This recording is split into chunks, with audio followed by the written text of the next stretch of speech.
Hello good evening friends. आज हम NCERT science 6 class का चैप्टर 1 भोजन ये कहाँ से आता है। भोजन क्या है। हर जीव को दैनिक क्रियाकलाप के लिए ऊर्जा की ज़रूरत पड़ती है। जीवों को वृद्धि और मरम्मत के लिए विभिन्न पदार्थों की ज़रूरत पड़ती है। जीवों को यह ऊर्जा और जरूरी पदार्थ भोजन से मिलता है। भोजन की विविधता, हम विविध प्रकार के भोजन का इस्तेमाल करते हैं, जैसे चावल, रोटी, सब्जी, अंडे, मक्खन, मिठाई आदि। खाने की ये सभी चीज़ें किससे बनी होती हैं। पके के चावल के बारे में सोचो। हम कच्चा चावल लेते हैं, उसे पानी में उबालते हैं। इसे तैयार करने में हमें दो पदार्थों या संघटकों की आवश्यकता होती है। संघटक क्या होते हैं। भोजन के संघटक किसी भी पकवान को बनाने के लिए जिन चीज़ों की आवश्यकता होती है उन्हें उस पकवान का संघटक कहा जाता है। किसी भी खाद्य पदार्थ को बनाने के लिए दो या दो से अधिक संघटकों की जरूरत पड़ती है। अब चावल का उदाहरण लीजिए। चावल के लिए कच्चे चावल व पानी की जरूरत पड़ती है, इसलिए चावल के संघटक चावल व पानी है। दूसरी ओर कुछ भोजन तैयार करने में हमें कई संघटकों की आवश्यकता होती है। यदि हम सब्जी बनाना चाहते हैं तो हमें अलग अलग कई प्रकार की कच्ची सब्जियों और नमक, मसाला, तेल आदि की आवश्यकता होती है। तो इसलिए किसी सब्जी के संघटक हैं सब्जियां, पानी, नमक और मसाले। कुछ कच्ची सामग्री जैसे फल और सब्जी के स्रोत का अनुमान लगाना हमारे लिए बहुत आसान हो सकता है। ये कहाँ से आते हैं। निश्चित रूप से पौधों से। गेहूं और चावल का क्या स्रोत है। आपने धान और गेहूं के खेतों में उनके पौधे की अनेक पंक्तियाँ देखी होंगी। इनसे हमें अनाज प्राप्त होते हैं। कुछ अन्य खाद्य पदार्थ जैसे दूध, अंडा, मुर्गा, मछली, झींगा, मांस आदि हमें जंतुओं से प्राप्त होते हैं। पौधे विभिन्न खाद्य संकटों जैसे कि अन्न, सब्जी तथा फल इत्यादि के स्रोत हैं। जंतुओं से हमें दूध, मांस, अंडे तथा अन्य जानवरों से उत्पाद हमें प्राप्त होते हैं। पौधे विभिन्न खाद्य संकटों जैसे कि अन्न, सब्जी, फल तथा फल इत्यादि के स्रोत हैं। जंतुओं से हमें दूध, मांस, अंडे तथा अन्य पदार्थ प्राप्त होते हैं। गाय, बकरी तथा भैंस से हमें दूध देने वाले कुछ सामान्य पशु हैं। दूध एवं विभिन्न दुग्ध जैसे मक्खन, क्रीम, पनीर जैसी चीज़ें हमें प्राप्त होती हैं। इस प्रकार हम कह सकते हैं कि भोजन सामग्री हमें मुख्य रूप से जंतुओं, पादपों से प्राप्त होती है। पादपों से मिलने वाला भोजन, पादपों से चावल, गेहूँ, सब्जियाँ, फल आदि मिलते हैं। हमें सामग्री पादप के विभिन्न पदार्थों से या अंगों से मिलती है। इस प्रकार हमें जंतुओं से भी दूध, मछली, मांस, शहद आदि मिलते हैं। भैंसों और गायों से दूध के लिए पाला जाता है। मुर्गे व बत्तख को अंडों और मांस के लिए पाला जाता है। बकरे को भी मांस के लिए पाला जाता है। अंडे व मांस से भरपूर प्रोटीन मिलता है। जैसे जड़ से हमें भोजन प्राप्त होता है, जैसे मूली, गाजर, चुकंदर। तने से भी हमें भोजन प्राप्त होता है, जैसे आलू, अदरक, शकरकंद, प्याज। पत्तियों से भी हमें भोजन प्राप्त होता है, जैसे पालक, सरसों, चौलाई। फल से भी हमें भोजन प्राप्त होता है, जैसे आम, अमरूद, सेब, कद्दू, लौकी, भिंडी, टमाटर इत्यादि।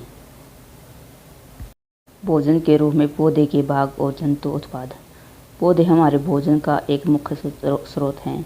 हम पौधे के कौन से भाग का उपयोग खाद्य पदार्थ के रूप में करते हैं। हम पत्तियों वाली अनेक सब्जियां खाते हैं। कुछ पौधे के फलों को हम भोजन के रूप में खाते हैं।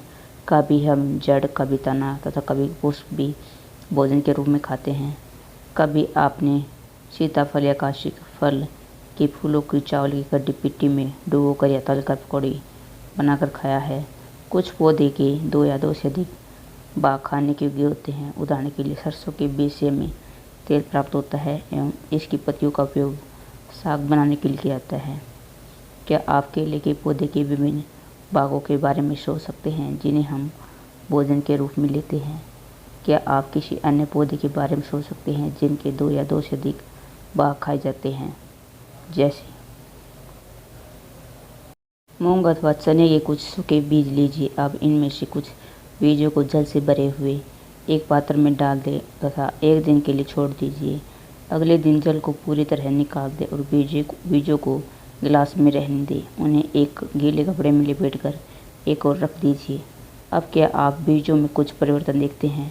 क्या एक छोटी सी सफेद संरचना बीज से बाहर निकल आती है? यदि हाँ, तो बीज अंकुरित हो गए हैं। यदि नहीं, तो बीजों को पानी में धोए, पानी निकाल दें और गीले कपड़े में ढककर अगले दिन के लिए उन्हें छोड़ दें। क्या उस दिन भी आपको बीजों से बाहर निकलता हुआ छोटा सा अंकुर दिखाई देता है? अंकुरों को सावधानी से धोकर आप इन्हें खा सकते हैं या उबाले भी जा सकते हैं। इनमें कुछ मसाले मिलाने पर खाने के लिए स्वादिष्ट अल्पाहार तैयार हो जाता है।